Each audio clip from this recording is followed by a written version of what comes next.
Ipinaramdam ng Bulacan Police Provincial Office ang diwa ng Pasko sa pamamagitan ng masayang gift-giving activity para sa mga nakatatanda ng Emmaus Home of Apostolate sa Barangay San Agustin, City of Malolos, Bulacan. Ang aktibidad ay personal na dinaluhan ni Police Colonel Angel L. Garciliano, Provincial Director ng Bulacan Police Provincial Office, kasama si Police Lieutenant Colonel Linel F. Solomon, Chief ng Community Affairs and Development Unit at mga personahe ng unit.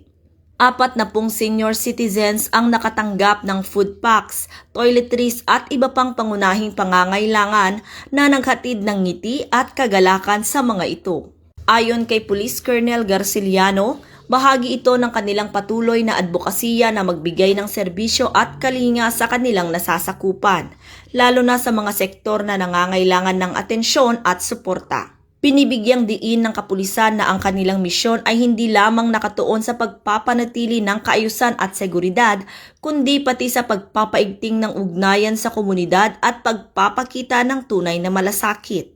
Sa pamamagitan ng mga programang pangkomunidad, patuloy na pinatitibay ng pambansang pulisya ang pagtitiwala at kooperasyon ng mga mamamayan tungo sa isang payapa, nagkakaisa at maunlad na lalawigan.